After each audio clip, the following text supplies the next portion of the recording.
안녕하세요. 저는 부산에 살고 있는 만 65세 단독가구입니다.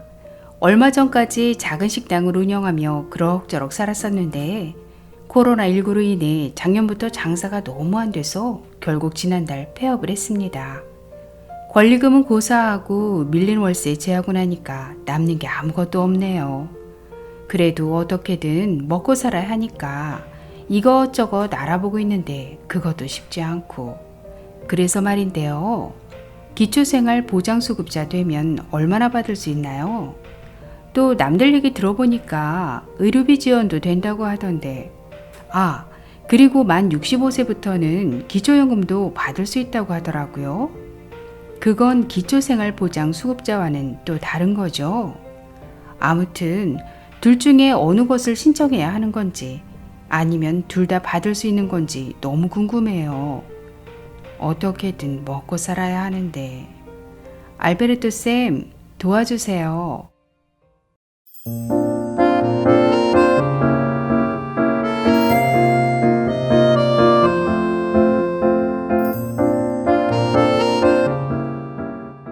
안녕하셨습니까? 행복한 인생이 막 알베르토입니다.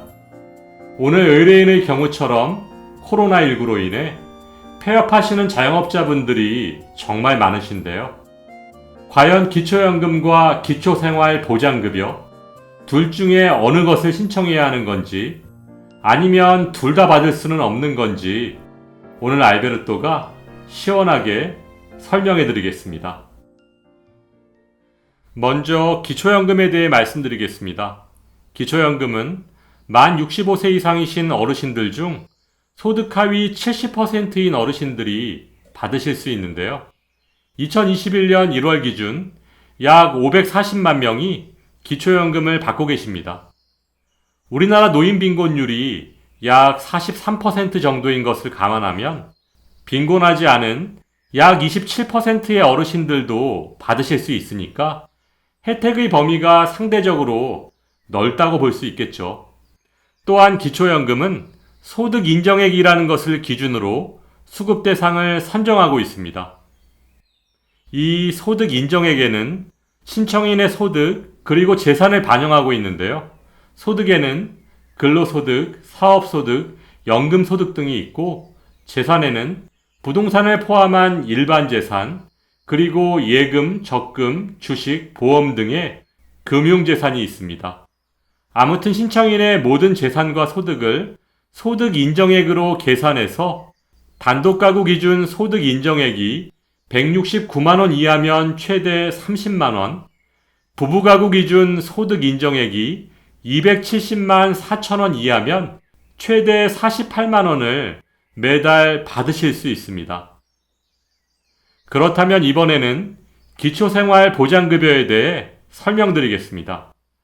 앞에서 설명드렸던 기초연금이 소득 하위 70% 어르신들이 대상이라면 기초생활보장급여는 약 7에서 8%, 50만 명의 최빈곤 어르신들이 현재 받고 계십니다. 그렇다면 기초생활보장수급자는 무엇을 기준으로 선정될까요? 앞에서 설명드렸던 기초연금은 신청인의 소득과 재산을 소득 인정액에 반영하고 있는데요. 기초생활보장 수급자 선정엔 소득과 재산 이외에 한 가지를 더 반영하고 있습니다. 그것은 바로 부양의무자 조건인데요. 여기서 부양의무자 조건이란 첫째, 부양의무자, 즉 부양가족이 없을 것. 둘째, 부양의무자가 있더라도 부양 능력이 없을 것. 셋째, 부양의무자가 있더라도 부양을 하지 않는다 인데요. 이 세 가지 조건 중 어느 한 가지라도 충족시켜야 기초생활보장 수급자가 될 수 있는 것입니다. 그렇다면 기초생활보장 급여의 종류와 수급 대상자는 어떻게 될까요?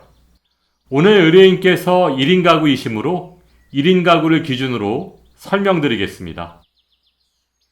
첫 번째 생계급여는 신청인의 소득 인정액이 정부에서 정한 1인 가구의 중위소득, 즉 우리나라 전체 1인 가구 중에 정중앙에 속하는 소득 182만 831원의 30%에 해당하는 54만 8,349원 이하면 받으실 수 있습니다.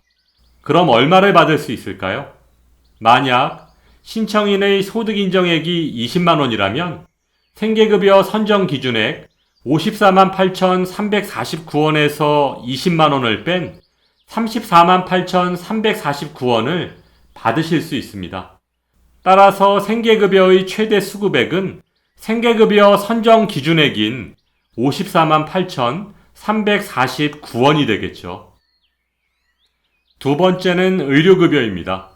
의료급여는 중위소득의 40%에 해당하는 73만 1,132원 이하면 받으실 수 있는데요. 의료급여는 현금으로 주지 않고 표와 같이 의료비, 외래진료비, 약값 등을 1종, 2종 급수에 따라서 면제해주거나 감면해주고 있습니다. 우리나라 만 65세 이상 어르신들의 1년 평균 의료비 지출액이 500만 원인 것을 감안한다면 정말 큰 혜택이라고 할 수 있습니다. 세 번째는 주거급여입니다.